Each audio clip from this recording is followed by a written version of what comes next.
자료는 이제는 인용구는 그만 읽고 빨리 나가야 되겠어서 5페이지로 바로 넘어가도록 하겠습니다. 그 대신 집에 가져가셔서는 다 읽으셔야 돼요. 자, 우리는 복음을 듣고 믿어서 구속받고 거듭나서 그리스도 예수의 몸에 붙은 한 지체가 되기 전에는 하나님의 성막 안에 있는 널판들이 아니었고 단순히 광야 같은 세상에서 이렇게 메마른 상태로 자라나서 어떤 불태우기에나 합당한 가시나무, 조각목이라고 그랬는데 시띠나무로서 저주받은 땅에서 돋아난 나무였습니다. 아담 세기에는 땅이 저주가 임했죠. 저주받은 땅에서 나는 나무는 시띠나무로 대표된다라는 걸 알 수가 있어요. 그런데 이런 시띠나무는 화목, 가시나무라는 건 화목에나 쓸 수 있는 거죠. 다른 데는 쓸 모양이 없죠. 이것은 영원한 지옥불에 넣기에나 합당할까? 옛사람이라는 것은 지옥불에 던져넣기에나 쓸모가 있을까? 하나님 나라엔 쓸모가 없다라는 걸 보여주는 그림이다라는 거예요. 자, 그 다음에 성막의 벽인 금을 입힌 조각목 판자로 엮어세운 장막은 금을 입힌 나무로 만든 법궤와 범궤라고 그랬는 법궤네. 이게 오타가 나왔었네. 법궤와 동일한 재료이며 동일한 직사각형 집인데 이는 거룩한 성 새 예루살렘에서는 하늘의 성전이 따로 없고 성 자체가 정금으로 지어졌고 하나님의 장막이 사람들과 함께 있음에 전능자인 주 하나님과 어린 양이 성전이라고 하신 것과 같은 이치다. 이건 뭐 아까 시간에 말씀드렸죠. 광야는 성막이라고 그러는데 이것은 자꾸 뜻을 옮겨야 되니까 이주를 해야 되니까 우리가 지금 현재 6의 장막을 입고 이 장막을 입고 교회 생활을 하는 동안은 성막 건축의 비유로 상징이 됐고 거룩한 성 새 예루살렘에 들어간 성도들은 가나안 땅에 지은 솔로몬의 성전으로 상징이 됐기 때문에 가나안 땅 성전은 다시는 이동시키지 않는 것이다라는 것이 특징이죠. 이건 이미 말씀드렸어요. 이런 계시는 하나님의 아들의 형상과 모양의 표본과 표본대로 만들어진 더 크고 온전한 참장막이 어떤 형상이며 무엇인지를 깨닫게 해주는 말씀입니다. 구약 성경에 성막 그 비유, 성전 비유를 알면 육신으로 오신 예수는 성막으로 상징이 되어지고 그 영이 되셔서 영광스럽게 되신 예수는 성전으로 상징이 되어진다라는 걸 누구나 쉽게 알 수 있다는 거예요. 이해되시죠? 독생자로 오셨던, 그래서 이제 히브리서 8장 이하에는 더 크고 온전한 참장막이라는 말이 나왔죠. 그 장막은 하늘에 있는 것이다 라고 돼 있어요. 예수도 육신을 입고 올 때는 성막 모형을 이루러 오신 것이었기 때문에 이 장막을 입고 오셨었던 것이고, 그런데 이 장막은 반드시 무너져야 되는 장막인 것이고, 더 크고 온전한 참장막, 하늘의 장막이 세워져야 되는데, 그 오전 시간에 내가 그 생각이 자란 지금 출애굽기 36장 잠깐 보니까 부살렐과 그 오홀리압이라고 하는 사람이 지혜로운 건축자로서 하나님의 지혜를 받아가지고 이런 성막의 재료 또는 법궤 이런 거 다 만들었다는 거잖아요. 재료에 따라서 모세의 식양에 따라서 우리는 이런 지혜로운 건축자들이 다 되셔야 되겠고 지혜로운 건축자와 함께 동역해서 하나님의 집으로 다 세움을 입으셔야 되겠어요. 독생자로 오셨던 첫 장막은 무너질 장막이었지만 구속을 이룬 후에 장사되었다가 부활되어 승천하셔서 아버지의 영광으로 제자들에게 임하여 복음을 전파하셔서, 이것은 그 영께서 교회들에게 하시는 말씀이죠. 인자 예수께서 하시는 말씀은 성막 건축에 대한 계시를 한 것이라면 성령이 하신 말씀은 성전 건축에 대한 계시를 한 거다. 그런 말을 이제 복음을 전파하여 얻은 지체들로 서로 연락하고 상합하여 그리스도의 구속의 터가 된 사도들의 가르침과 지극히 거룩한 정금 같은 믿음. 왜? 정금은 믿음을 말하는 거예요. 정금 같은 믿음을 말하는 거예요. 믿음의 터 위에 세워진 교회는 곧 하나님의 집이며 더 크고 온전한 참장막의 실현을 위한 생존 세상의 과정이다. 그런 게 교회라고 하는 것은 영원한 하나님의 집을 세우는 과정인 것이죠. 현세 우리가 육을 입고 교회 생활하는 것은. 그러므로 바단 아람의 외가로 갔던 노중에서 야곱의 이상으로 계시해 주신 베델의 하나님을 만난 그곳은 하나님의 집이요 하늘의 문이라고 하였으니 생존 세상의 교회는 하늘의 문인 것이다. 그래서 이제 교회와 천국을 우리 번역엔 천국이라고 이렇게 번역을 했기 때문에 이것은 국이라는 말은 킹덤이니까 왕국이죠. 그리고 천이라고 그랬는데 그것은 하늘, 복수의 하늘. 히브리어는 그 샤마임이라고 하는 그 하늘이라는 용어가 쌍수도 있고 단수도 있고 복수도 있어요. 그래서 성경을 읽을 때는 이게 단수의 하늘을 말한 건지 단수의 하늘을 얘기하면 예수님이 영을 말하는 거예요. 그 다음에 쌍수를 말할 때는 예수님의 영과 혼을 겹쳐서 같이 말하는 거예요. 그러나 이제 복수의 경우에는 예수 그리스도와 한 영이 된 형제 자매님들의 영혼들 전체를 말하는 거기 때문에 그럴 때는 모든 하늘들 이런 식으로 표현을 하죠. 그래서 단수, 쌍수, 복수 이 개념에 대해서는 잘 분별해 가면서 성경을 읽을 필요가 있어요. 자, 그 다음에 참 하늘의 하늘도 참 하늘 얘기가 나오죠. 그러니까 이 물질계의 하늘이 참 하늘이 아니죠. 근데 이제 기독교계 목사들은 참 하늘은 대기권 지나서 뭐 세 번째 하늘 어디 지나가면 막 거기 뭐 안자매님 이자매님한테 들은 얘기인데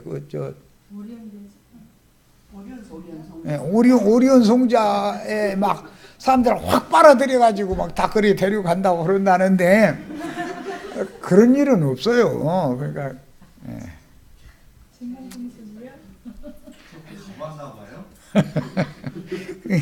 그게 얼마나 그게 물질 세계의 어떤 것을 떠나지를 못한 생각이죠. 셋째 하늘이라는 것은 예수님이 영을 말하는 거예요.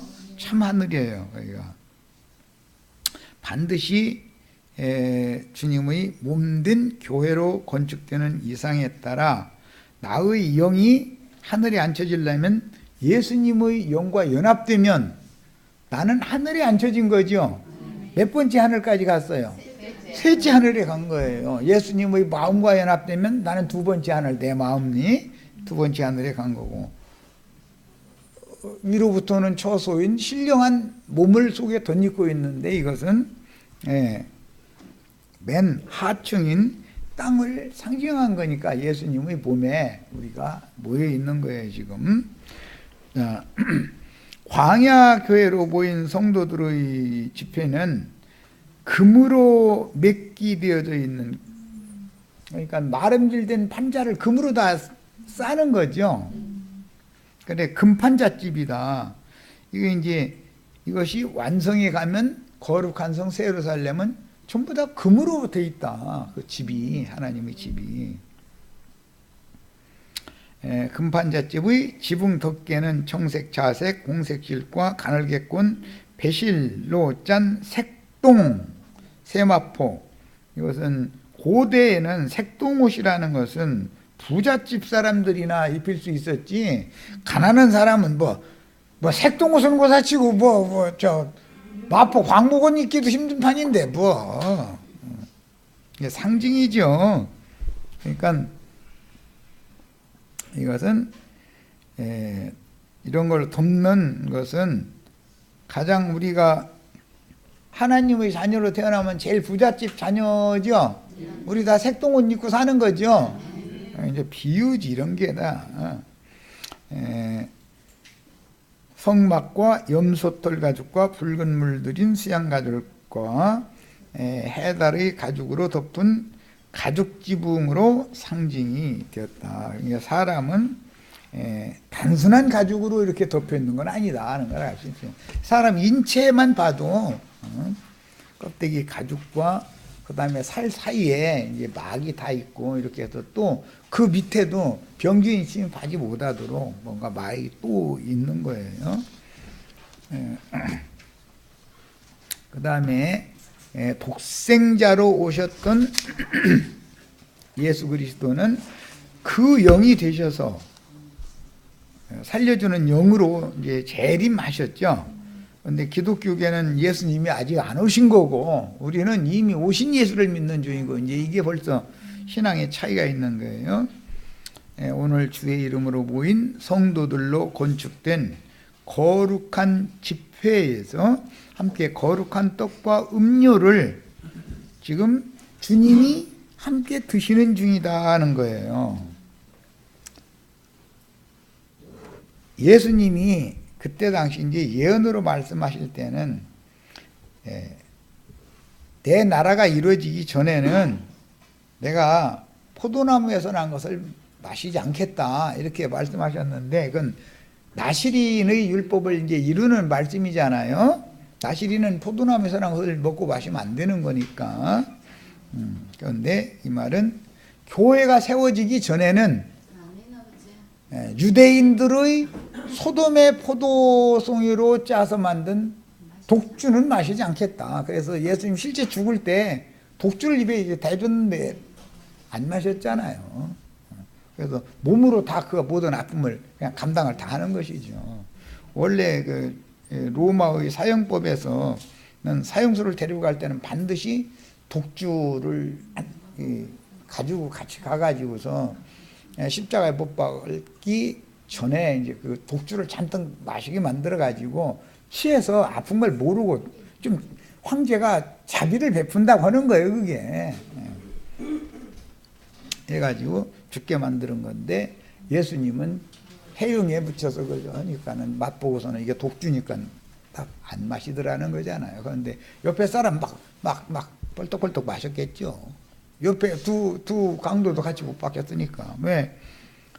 기왕 죽는 건 똑같은데 아픔을 모르고 취해서 죽으면 좋잖아. 그런데 독주에 취하라고 했어요. 독주에 취하지 말라고 했어요. 그러니까 하나님인데 자기가 말씀해놓고 자기가 그거 독주에 취하면 안 되지.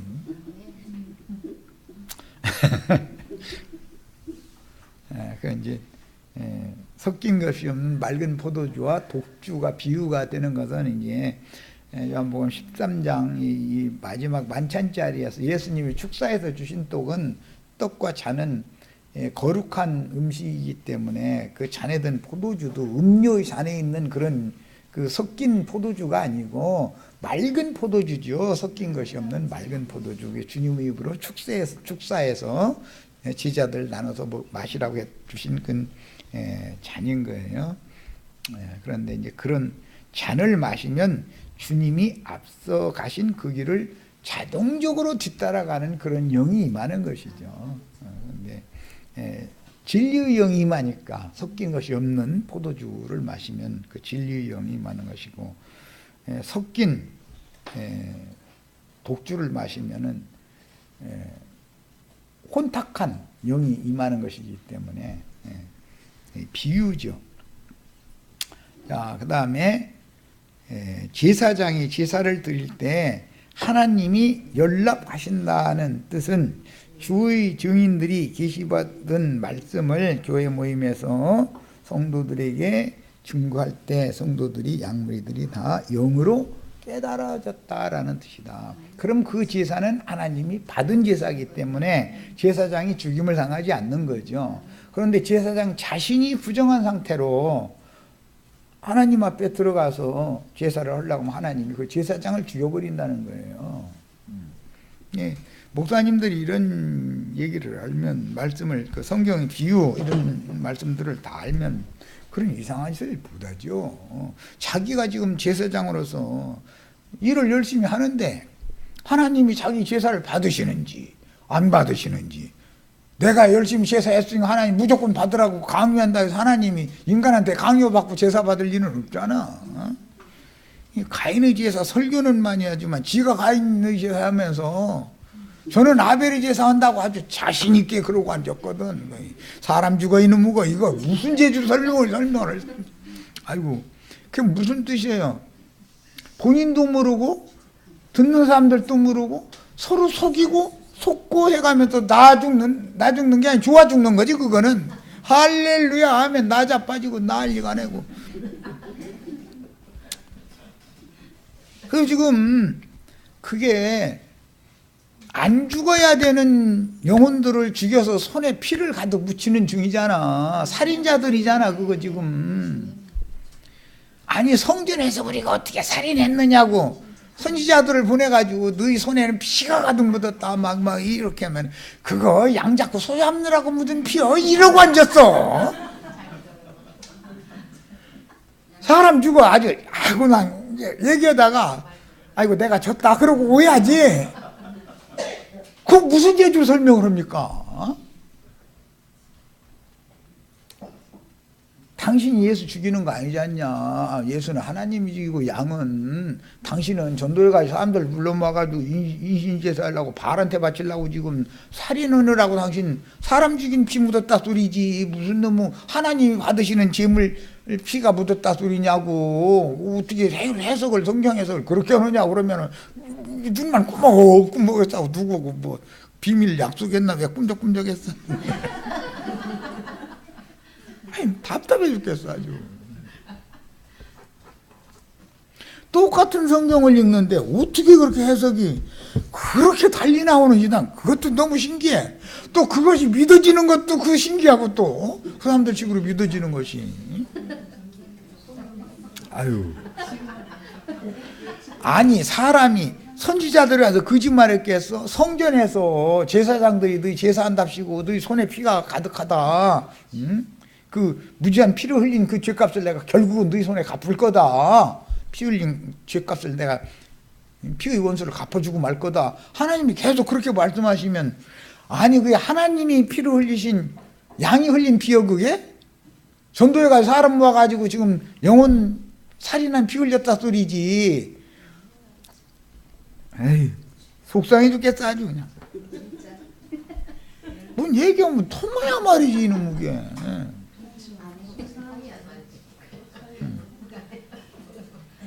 자, 성막벽을 만드는 재료에서 가장 중요한 것은 금이다. 이게 만약에 히틴나무, 예수님이 마름질을 잘 하셔서 목수께서 오셔서 그래도 거기에 대해 진리의 성령 영이 되셔서 오셔서 살려주는 영으로 덧입혀 놓지 않으면 생판 히틴나무 판자가 하나님의 집으로 세워질 수 있어요 없어요? 그러니까 나라고 하는 인간이 어떤 인간인데 예수님이 오셔서 마름질을 이렇게 하셨는가도 생각을 하고 깨달아야 되지만, 살려주는 영으로 오셔서 금을 덧입혀 놓은 내 속 영혼이 아니면 하나님의 집으로 세울 재료가 안 되는 거다 이거예요. 제일 중요한 건 금을 입혀야 된다 이 말이에요. 이 말은 정금 같은 믿음을 주셔서 그 믿음으로 말미암아 하나님의 신성이 나의 인성에 덧입혀져야만 하나님의 집을 지을 수 있는 재료가 되는 것이지, 예배당에 생판 수만 명 불러 모아놓고 나서는 살인이나 날마다 저지르고 앉았으면서 헌금 받아 처먹으려고, 헌금 받아 잡수시는 거지. 잡수시려고 그런 짓을 해가면서도 나도 아닌 게 이런 증거하면 그거 이단이라고. 거기 가면 큰일 난다고. 이게 무조건 이렇게 할 일이 아니다냐면 한번 들어봐야지. 좀 자기 자신에게 하는 말씀이면 그걸 좀 새겨서 들어봐야지. 그런데 성막집을 먼저 짓는 것이 아니고 성막을 덮는 지붕을 앞에다가 말씀을 하신 이유는 순서상 성막을 세워놓고 나서 지붕을 덮어야 되잖아요. 순서는 그렇게 돼 있죠. 집을 질 때는 항상 그래야죠. 그런데 뼈대를 세움과 동시에 지붕을 먼저 하고 내부 공사를 하더라 이거예요. 세상 집 짓는데도 그러죠. 프레임 먼저 짜놓는 거예요. 이렇게 하고 나서는 지붕을 하는 거예요. 살 붙이고 뭐 갖다 장식하고 뭐 살림들여 놓고 하려면 지붕 안 덮은 상태로는 못하죠. 그러니까 이런 것도 건축자는 지혜를 받아야 된다. 뭐 하든지 집을 세우는 데는 순서가 있다 이거예요. 먼저 할 것이 있고 나중 할 것이 있는데 중구난방으로 하면 되냐 말이야. 그래서 앞에 지붕 덮는 얘기를 먼저 하시고, 이것은 겉사람이 죽어야 된다. 겉사람이. 그리고 마름질된 나무에다가 신성이 덧입혀진 속사람으로나 하나님의 집을 세우는 거다라는 걸 말하고자 한다는 말이야. 그러니까 옛사람과 그 행위는 벗어버리는 일이 먼저지 세우는 일이 먼저가 아니잖아요. 순서가 있잖아요. 그런데 털도 안 벗기고 통째로 그냥 통닭 막 먹으려고 하면 껄껄해도 못 먹잖아 사람이. 우리는 뱀도 아닌데. 뱀은 통닭 그대로 삼키죠. 부렁이는. 그런데 우리는 털 다 벗겨야 먹잖아. 털 벗겨도 날고기는 먹도 못이요. 그러다 뭐 쌀머를 먹든 꼴을 먹든 뭐 어떻게 익혀서 먹지. 그런데 목사님들은 신자들 하나 만나면 털 벗길 짬이 있어요, 없어요? 우선 먹고 보자 이거죠. 뱀이라고 그래요. 뱀은 꿀고 삼키는 거든 통째로 일단.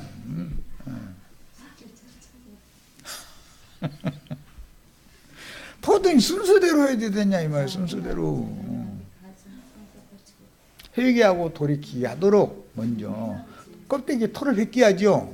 껍데기도 안 벗겼는데 그냥 막 먹어?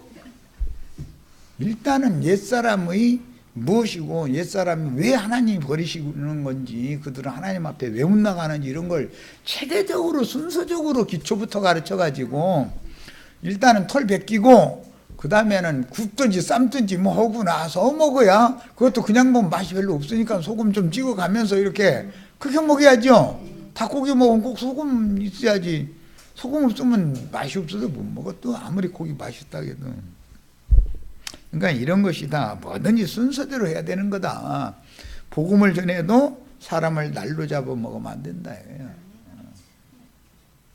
일단은 자기 입으로 자기가 어떠한 죄인인 것을 자백하고 토설하게 만들어야 된다 이거예요. 당연히.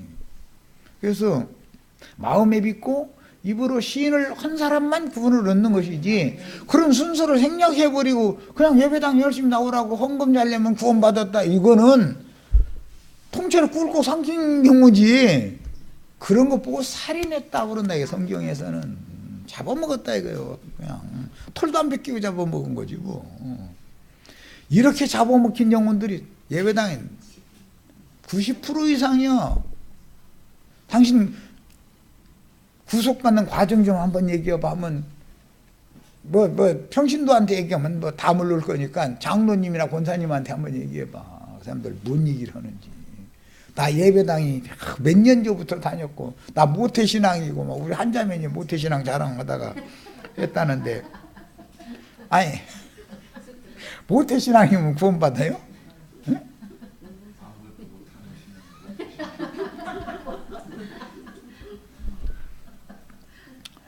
내가 언제부터 무슨 교회 다니기 시작해가지고 몇 년도에 집사되고 몇 년도에 권사되고, 아니 권사되면 구원받아요? 이게 도대체 무슨 얘기야? 그건 왜 그래요? 껍데기도 안 벗기고 털도 안 벗기고 통째로 상침받았다 이 말을 하고 있는 중이거든. 나는 그렇게 들려 내 귀에는. 그런데 본인은 막 이제 막 해가면서 막 이제 그러다가 꼭 그 권사님들은 그 저 뭐 강대상 그 꽃 뭐 이렇게 놓는 그 봉사하는 얘기를 그렇게 개사태. 강대상 꽃 봉사하면 구원받은 거예요? 그게?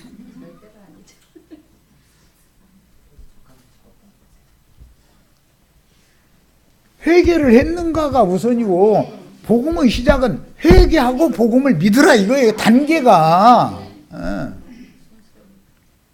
하나님은 경수가 끝나야 잉태시키지요. 더러운 피가 한 달 내 그냥 육의 피가 막 운행될 때 막 그때 잉태시키는 거 봤어요? 일단 경수를 해서 더러운 피는 다 쏟아놓게 만들고 새 피가 운행될 때 그때 정상적으로 하나님이 그때가 되면은 이상하게 남편이 사랑스러워져 또 하나님이 갖다 하시는 거 보면 신기해. 해가지고 잉태를 시키는 거예요. 뭐예요? 옛사람과 그 행위를 벗어버린 사람을 새 사람으로 거듭나게 하는 게 생명의 이시라는 건 항상 마찬가지다 이거예요. 근데 그냥 옷도 안 벗기고 그냥 막 잡아먹으려고 이게 옛사람을 그냥 통째로 삼키는 이게 복음이 아니다 이거예요. 사람만 많이 모으면 뭐해. 이 얘기하다가 시간이 많이 가버렸네. 신약 성경에서 구속고 제대로의 사면을 받은 성도들은 반드시 그리스도와 함께 하늘에 앉혀진 자들이며, 그러니까 회개케 하는 것은 율법과 선지자의 사역이고 율법이 하는 역할은 뭐예요? 털 벗기는 일이죠. 옛사람 껍데기 옛사람과 그 행위를 벗어야 되는 거잖아요. 그거 벗기려면 어떻게 해야 돼? 율법으로 갖다 쪼으면 나는 이대로는 하나님 앞에 못 가는구나. 그래서 십자가 했지만 십자가에 못 박기 전에 세상 옷 입힌 대로 그냥 못 박아요. 홀딱 벗겨요. 아까는 닭 잡아먹는데 털 벗긴다 그랬는데 이치를 알아야 된다 이거예요. 무화과나무 이파리로 너덜너덜 하고 다니는 것 홀딱 벗겨야 짐승 가죽으로 새로 새 옷을 해서 입혀주든지 부어든지 술을 내지. 아니 누더기 옷 직감량에는 그것이 의의 옷이고 거룩한 옷인지 모르지만 하나님 오실 때는 그게 인간의 의는 하나님 보실 때 뭐라 하겠어요? 그건 누더기래잖아요. 누더기 위에다가 새옷 입혀주면 돼야 안 돼요? 기독교는 흔 누더기 위에다가 새옷을 자꾸 입히는 그런 짓을 한다 이거예요. 뭐든지 순서가 있는 거예요. 순서가.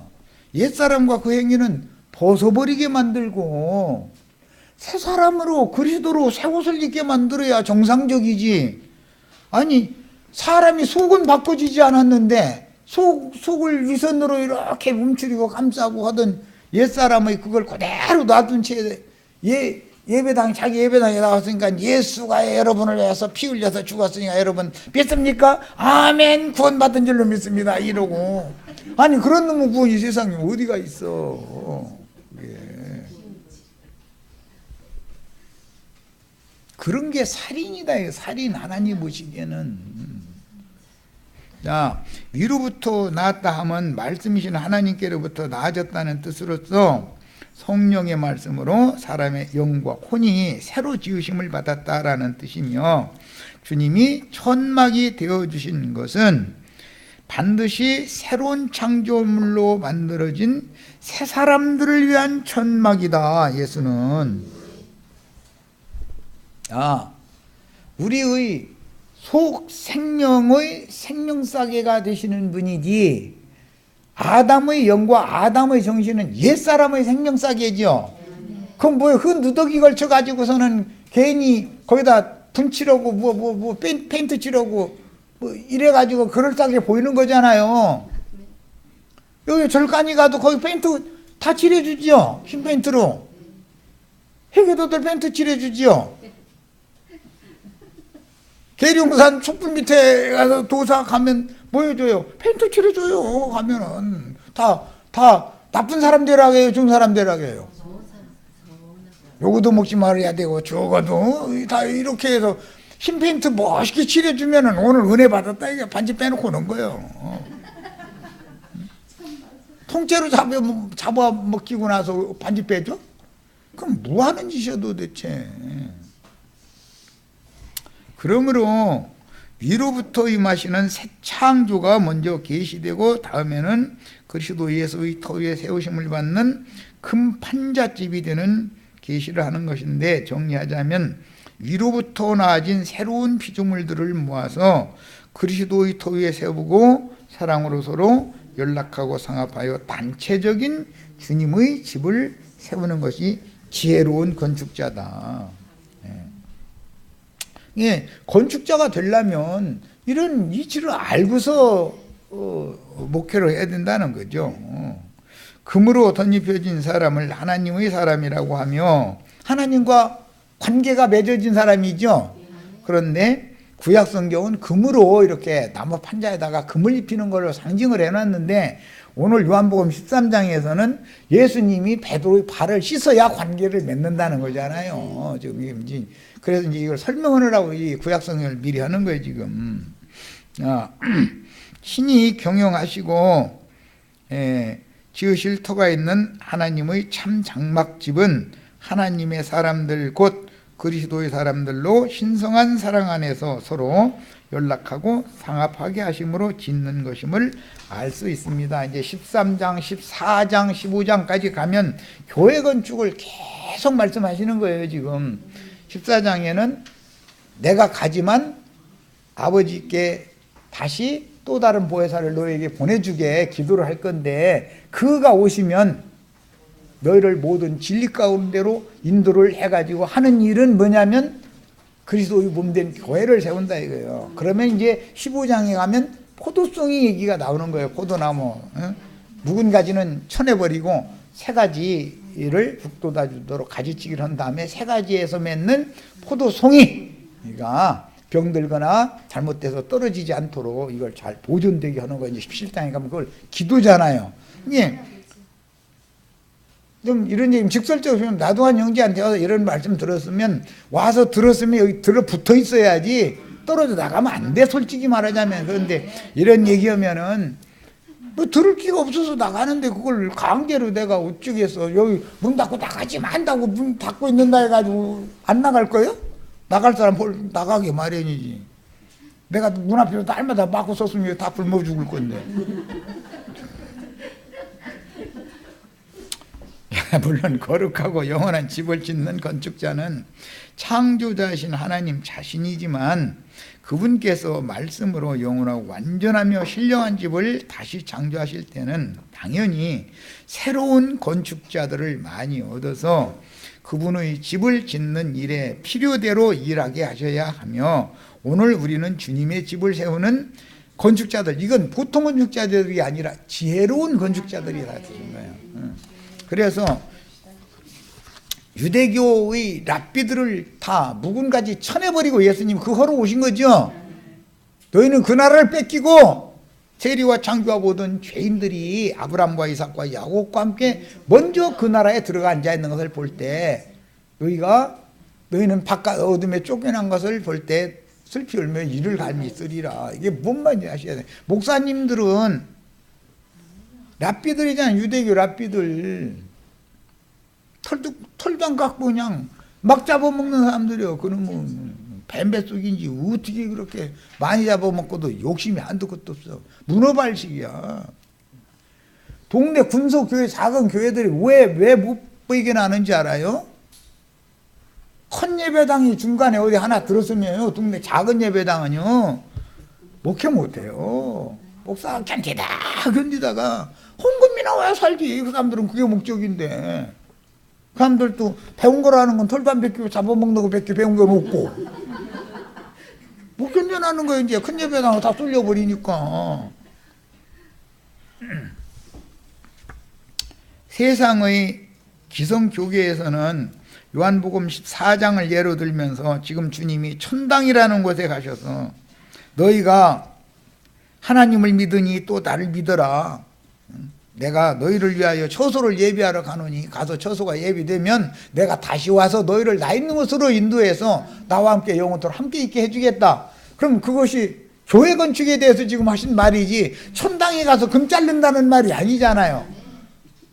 목사님들 설교 말씀에는 예수님이 지금 천당에서 금 자르고 있죠. 금토막 자르고 있는 거요. 예수님 팔뚝 아파서 나 금 그만 자를 거야 이러시는 제가 아유 정말 참 하면서 지구에서는 금이 그렇게 귀한데 천국에는 천지가 다 금판이니까 흔해 터진 게 금이라 하면서 아니 그렇게 흔해 터지니 왜 들어가려고 난리야 그럼. 응?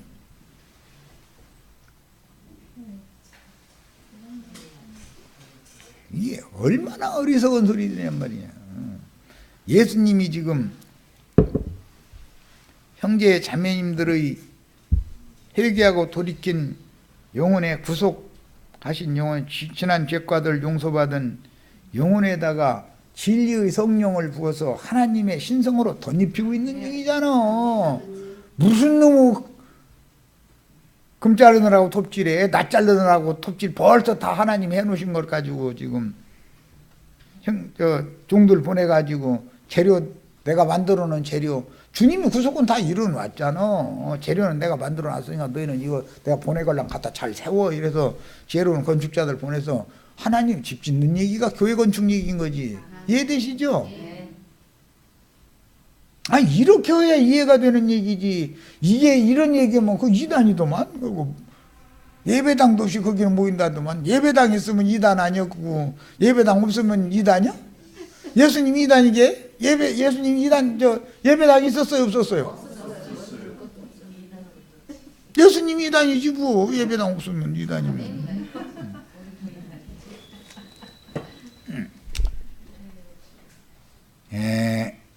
참으로 이상한 일은 또 다른 면에서는 허공 하늘에서 나팔 부는 천사들을 앞세우고 나팔소리와 함께 자기를 위하여 금집을 지어놓고 어느 한날 물질적인 구름을 타고 내려와서 자기를 데리고 구름 속으로 끌어올려 갈 것이라고 말하니 그들이 소망하는 금집은 구름 속에 있다는 말인데, 그렇죠?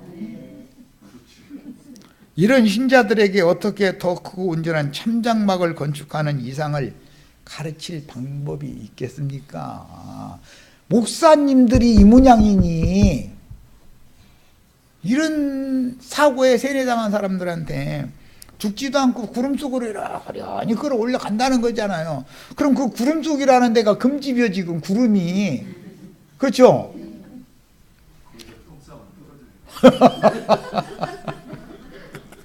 왜 아니요? 그럼 지구에 남은 사람들 하늘에서 뚝 막 쏟아지는 거지.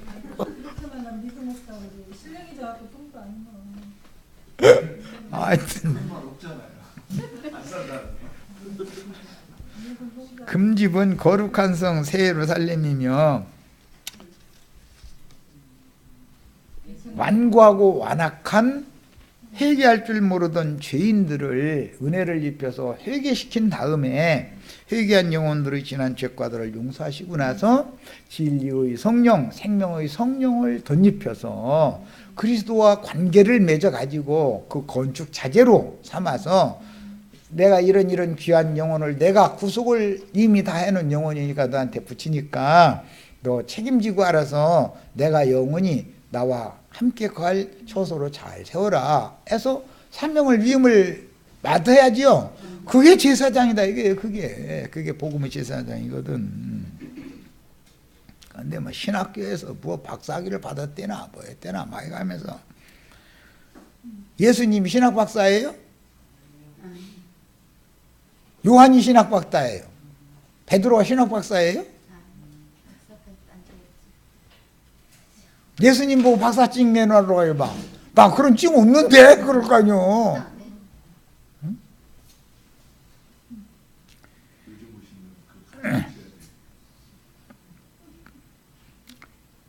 자신이 영원히 살아야 하는 금집은 오늘 생존 세상에서 구속받고 거듭난 성도들의 영혼이 하나님의 형상인 그리스도의 형상과 모양으로 온전하고도 완전하게 만들어지는 것이며, 지체들이 사랑 안에서 서로 연락하고 상합하는 교회의 모임 안에서 집회부에 주님께서 친히 천막이 되어주시는 것이다. 이해되셨어요? 어린 양이 천막이 되어주신다겠죠? 그래서 뜨거운 햇빛이나 풍우를 가려주신다. 교회의 천막은 예수님이 성령이 임하실 때 혼자 오시는 게 아니라 온전케 된 의인의 영들과 함께 오셔서 천막을 쳐주러 오시는 거예요.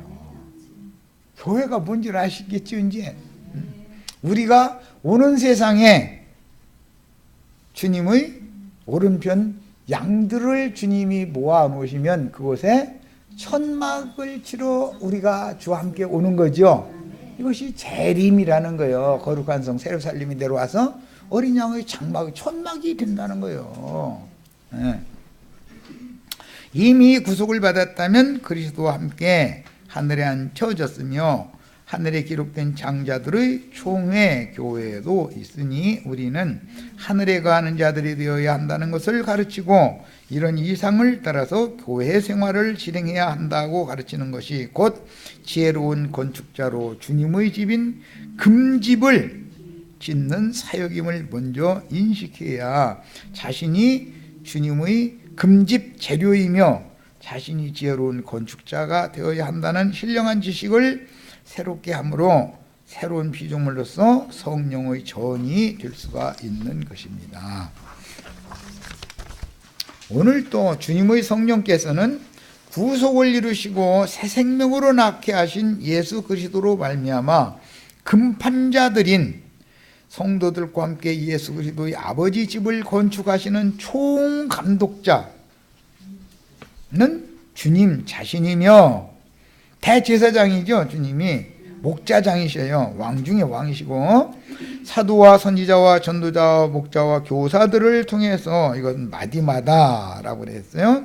신령한 새 집을 건축하시는 중이니 그 건축물은 주님의 새 몸인 교회라는 사실을 가르쳐서 영의 새로움을 깨닫고 심령이 새로워져야죠. 지식에까지 새롭게 하심을 다 받으셔야 되는 거예요.